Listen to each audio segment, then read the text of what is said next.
Are you interested in angels, demons, spirits, ghosts, and monsters?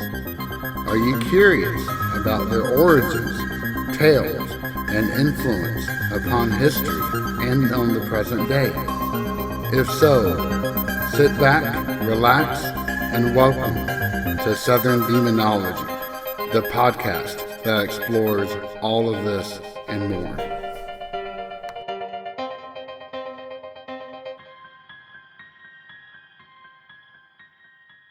Welcome back to another episode of Southern Demonology, and as always, I'm JJ.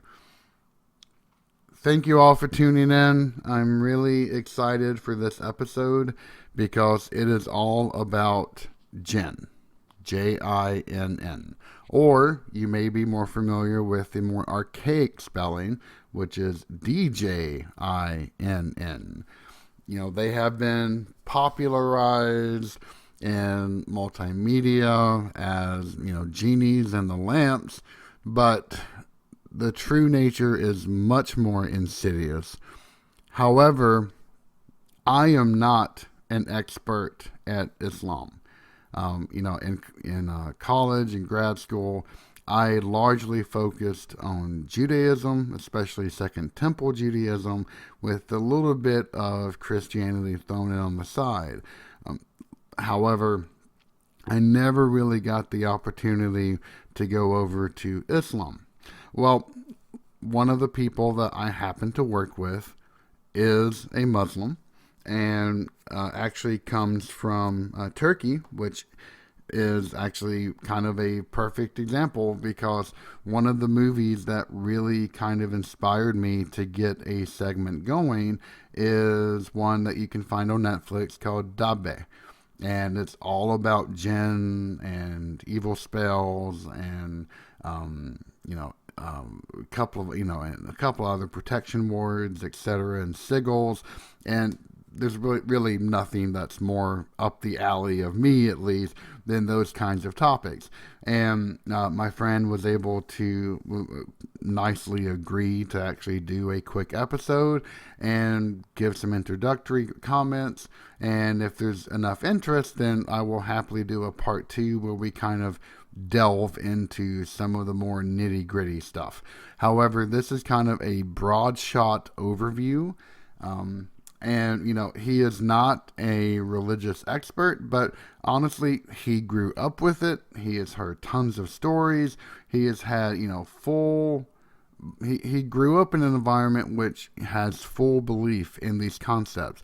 And honestly, that is the most important thing to me on this show. So, anyway, sit back, relax, enjoy this interview, and by the end of it, then I'll have a few more topics to discuss. So thank you very much. My good friends, Yavuz, and instead of me talking, why don't you introduce yourself? Hello everyone. Hi JJ. My name is Yavuz. I am a software engineer. It has been a few years that we live in Virginia, and I used to live in Boston. So I'm a Celtics fan and also a Patriots fan, but we are not really doing great this year. And I'm originally from Turkey. Yeah, that's all. Awesome. And we are here today because I have the topic of Jinn have really sort of captured my imagination as of late. I watched Under the Shadow, which is a fantastic Netflix film, and then most recently watched Dabe, and you can correct my pronunciation if I butchered that. But both of them are fantastic movies about Jinn, and started doing some research, but then I realized that, hey, I have a fantastic resource right at hand. We're good friends. So I invited him on to give us a little bit of an education, myself included. So, Yavuz, at a high level, what is a jinn? Um, I think before I start answering these questions, just to let people know, I am no expert at this, topic, but I grew up with hearing lots of stories, and when I read also religious book, I am sure like I came up with this topic often in different places. So I think I have some good knowledge. And I'm gonna do my best, to explain as best as I can. And it's also extra hard to explain these in English because it's not my native language. And most of the words that we use in Turkish, I think some of them are, originated from Arabic, and I'm not even sure if there's a direct translation of those words either. Um, so given that, um, like Jinn, what And I know, that's a yes, fantastic preamble. Thank you for doing that. I really do appreciate that. okay, thank you, JJ. And Jinn is like in the religious context, they are like another God's creature, just like human beings, and they live like in a different dimension, and they existed before humans, and they are created by flame, uh, that we believe, and we are created by clay, um, and they just live among us. It's like they are in a different dimension. They can see us, but we cannot see them. Um, and yeah, I think overall that's what we believe what jinns are. Gotcha. So are Jinn demons or are they different then? Um, demon like is like evil spirit, right? So we don't really believe like they are evil spirits. Um, Again, they are just another community, but we have this word like it is ifrit. It is used for jinns, Hmm. and I think it is almost a translation of demon though. And I think this is just a cultural mix in Turkish belief because the religion before Islam for Turkish people is um, the religion of, like the nature. I think it is very similar to shamanism.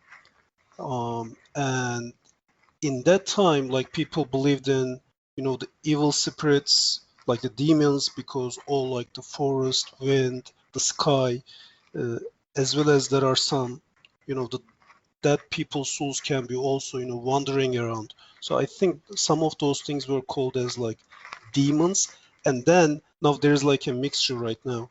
I think um, because when we talk about jinn, it is always associated with evil even though in Quran and in religious texts it is said that they can be also believers and they just live their daily lives just like human beings.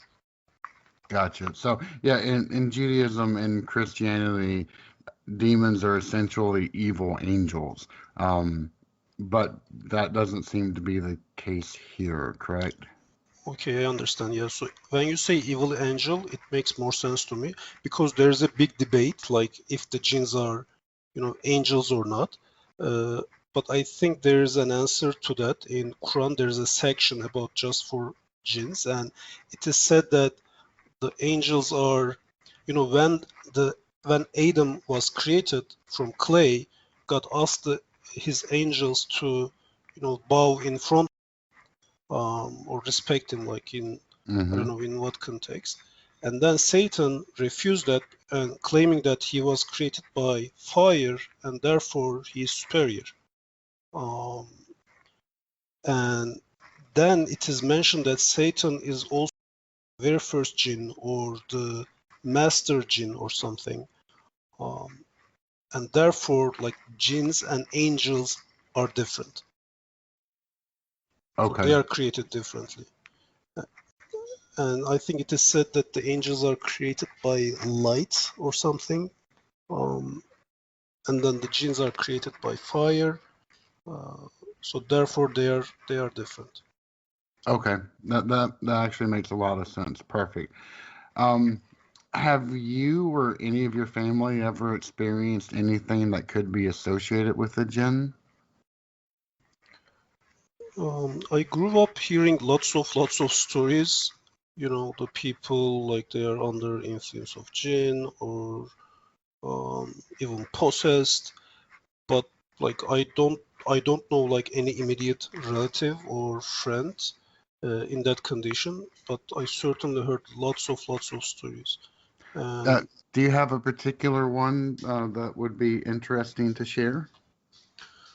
um, There is one I always remember for some reason. I don't even remember when I heard this, but um, I have heard like one person.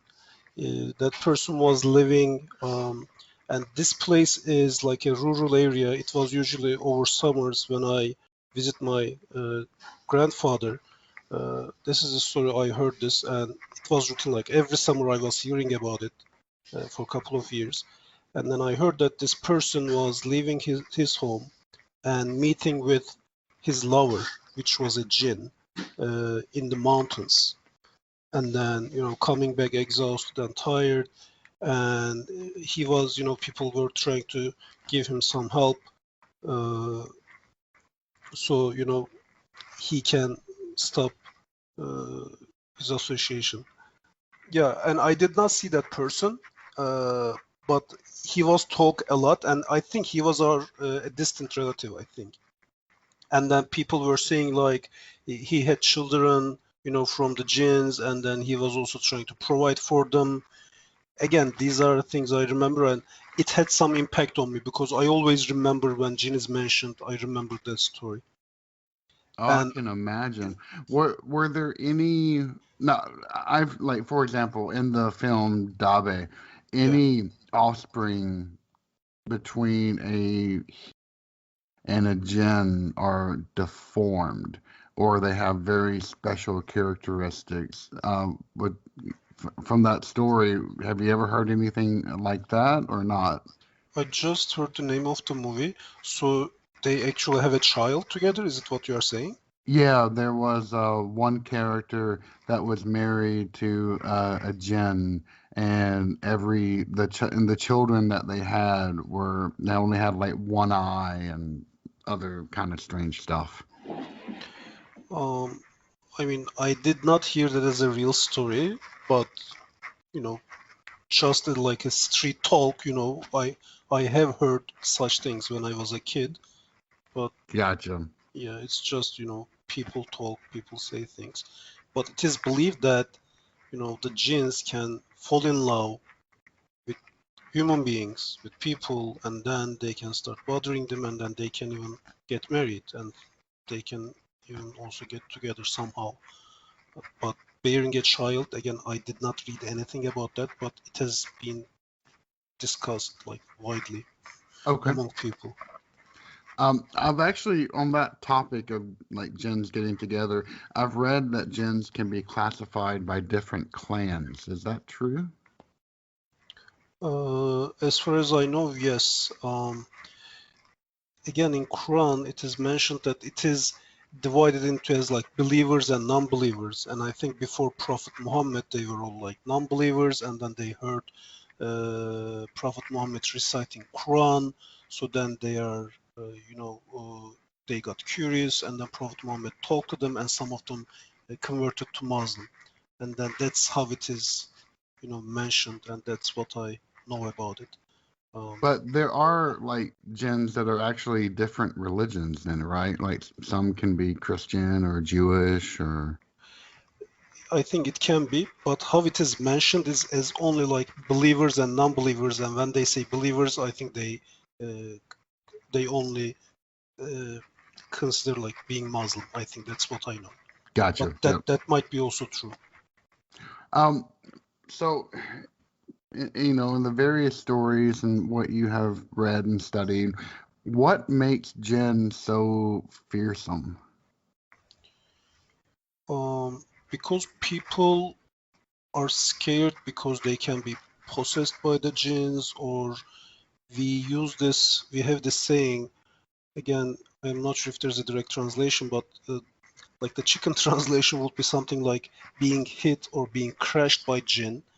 So then uh, you can stop talking, you can stop seeing, or you can just become disabled or handicapped.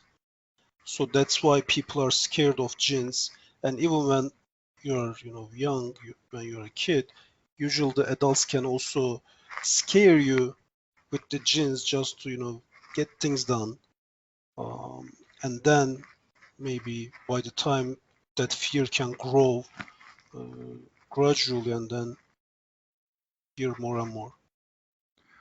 So, typically, especially in like Christianity, when we talk about possession, it's that a demon can actually like take over the body and fully control it and suppress someone else's, will or personality. Is that the same thing, or is it just more about gens can negatively affect a person? It is mostly negatively affecting a person, like Okay. giving that person thoughts, like bad thoughts, like suicidal thoughts, making it, depressive, um, mostly things like that. But there's some physical harm can happen as well. It is very common nowadays, especially like there are a lot of people like mediums or imams, and their specialty is uh, helping people who are possessed by jinns. And when the people are possessed by jinn, it is not like they are controlled by jinn, but they do things that they don't want to, and then they blame it for on the jinns when that happens. And then they say that okay, we are gonna do the prayers. They have some rituals, and then make that jinn leave your body, something like that. Okay. Gotcha. Um, so referring to that movie once again, Dabe. You know, they actually like had a lot of magical spells and curses that played a role along with Jinn, whether they formed like a gateway in which they could come in, or just negatively, allowed a Jinn to hurt somebody. Is that actually true from your experience? Um, I do not again have any examples of that, and I actually now just remembered another story that was when I was in high school. One of my friend claimed to be a friend with a jinn, and he actually told me his stories. I just remember this, JJ. Um, so I remember like multiple days, multiple nights, he was telling me his stories, like how he uh, befriended a jinn, and then he was doing things together, and at some point when he was that jinn, which he was calling him as like Black Shadow or something similar to that, on, and then he got into him, and then he was able to beat the other two or three people. And then he said this was like, beyond my power because he was a small guy. That was the story I heard. And I was having a hard time believing him, but he was so convinced and he was like telling it like it was all true. And, I couldn't question him at the time. Now I also just remembered that. Wow, that's the tale right there. Yeah.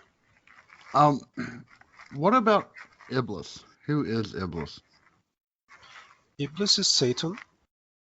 It's the same thing for us. Okay. And so he's like the very first jinn. And I think I heard that he used to be in the heaven. I don't know in what context, but he was like a professor and educating the angels or maybe other jinns. But he was living in heaven, and then he had um, he was in a good place. So he Hmm. was in charge of many things.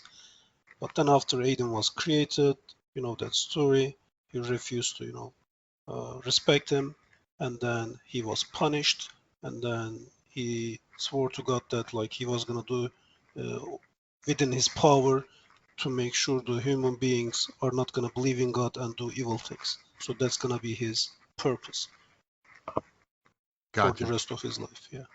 Okay. Um, so in doing some research, Solomon always keeps coming up when I'm reading about Jinn. Do you know what that connection is?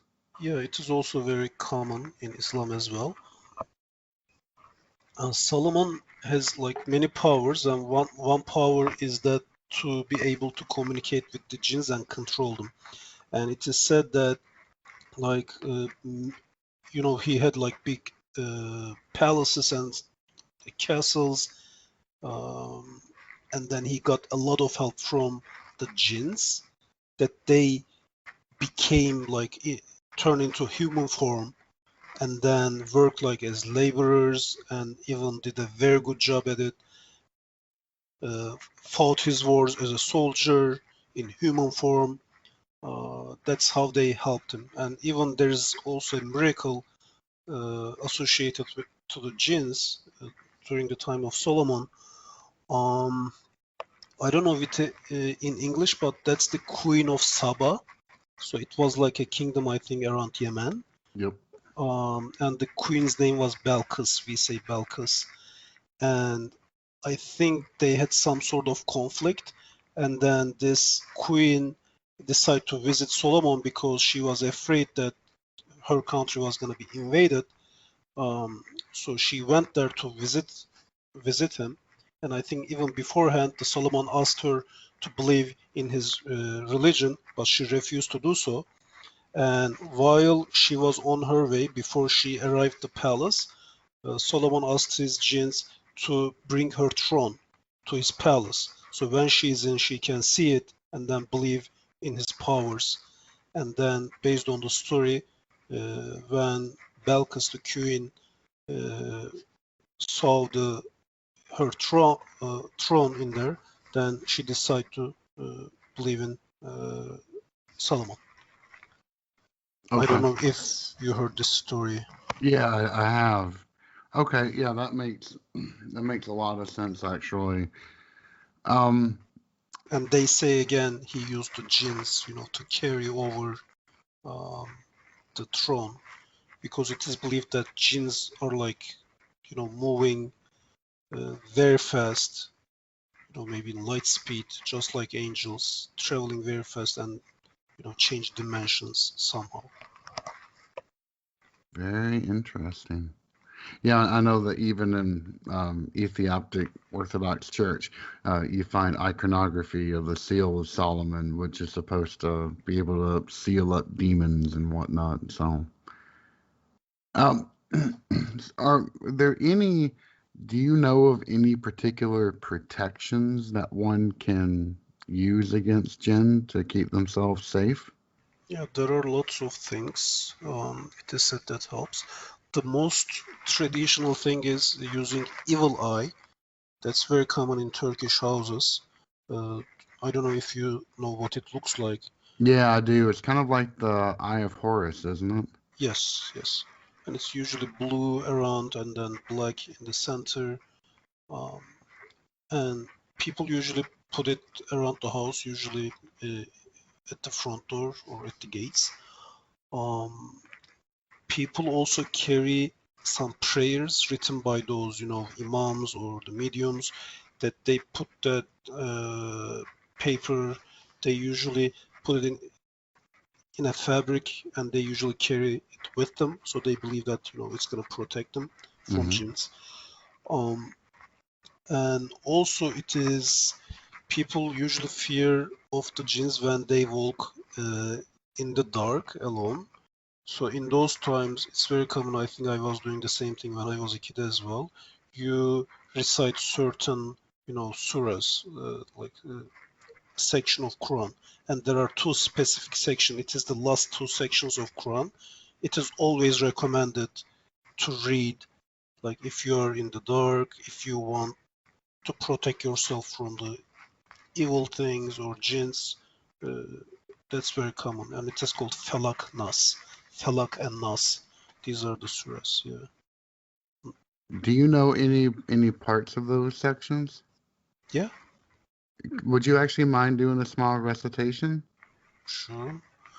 The first one is the Felak, Surah Felak, and it is like قل أعوذ برب الفلق من شر ما خلق ومن شر غاسق إذا وقب ومن شر النفاثات في العقد ومن شر حاسد إذا حسد. So that's That the was first one. beautiful. Yeah. And then there's the second one. That's the Surah Nas. Nas, I think, means person. Um, and the first one means, I think, fate or something similar to fate. Um, Second one is قل أعوذ برب الناس ملك الناس إله الناس من شر الوسواس الخناس الذي يوسوس في صدور الناس من الجنة والناس. So people usually read these like over and over again, and then believing that it's gonna protect them from those evil powers, evil spirits. Gotcha. So those are pretty much all the questions that I wanted to ask. Is there any other, details or stories or anything else that you think would be a benefit to share? Um, I just remember one more thing, not related to a specific thing, but it is also, I think, mentioned in Quran something like the jinns have these uh, powers that they can travel, right? And they often uh, try to go to the skies to hear the conversation between God and his angels and try to carry this information to the people whom we know as like mediums or future tellers. um, so if there are some people like, let's say, Nostradamus, right, who can tell things from the future and maybe they come true, and then people think that, okay, they must be in communication with the jinns who are getting this information from the skies.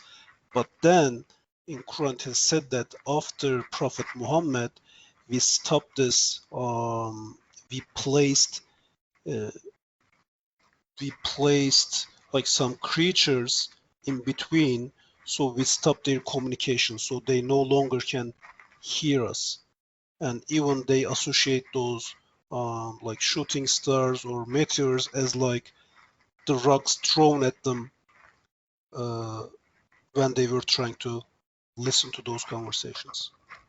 That is fantastic. I have never even heard of that before. Yeah, and I'm Well, sure there are lots of other things that. oh, I could imagine. Yeah. I'm trying to get you to, distill everything you know in, a brief 25 minutes. So I know it's quite a task, and I really do appreciate you taking the time to share, not just with me, because I know we've had a few conversations about all this, but with, all the listeners as well. So thank you so much for your time. Okay, you're welcome, JJ. Anytime. So I hope everyone enjoyed listening to that. I had a lot of fun getting to talk to him, and a lot of valuable information was provided there. If you are interested in hearing more, all you have to do is reach out to me either on our website at southerndemonology.com or through our Facebook page, or if you are a member of our Discord, sending a message through there, and we can definitely hit up any other topics which people may be interested in discussing. Further, a bit of good news. I am about to launch a giveaway, which is partially funded by one of our Discord members, and a very really nice gesture. If you are wanting to get a leg up when I announce this, then please go ahead and join our Discord community, because it will involve posting a message in Discord as well as liking our Facebook page. As long as you've done those two things, then you will qualify for the drawing of that. So go ahead and do that if you were so interested. You can find that information on how to join our Discord community, completely free, of course, through our website. And lastly, I actually launched a shop, believe it or not, through Teespring. The information is up on our Facebook page currently, but if you go to Teespring, teespring.com/stores/Southern Demonology, then you will see it. It is currently 4 different products: a t-shirt, a hoodie, a coffee mug, and a face mask. all with our Demon Head logo on it. So if you've ever wanted to wear our logo or drink out of it, then this might be a really good opportunity for you. And lastly, I will just mention that we do have a Patreon page up. If you're wanting to support this channel and you have a few extra dollars to spare, then please feel free, go ahead. But again, no obligation whatsoever. I just really appreciate everyone listening to this podcast and to me ramble so much. So thank you all for being members. I really, really appreciate it. And actually, we now have a brand new way to listen to the podcast. Audible has now added podcasts to its repertoire. So if you are an Audible member and you want to listen to us there, feel free. We're also, of course, on every other platform that there is, including Amazon Music. So thank you all for listening. If you have any questions, any follow-ups, please give me a shout. And otherwise, I hope that you have a great upcoming weekend.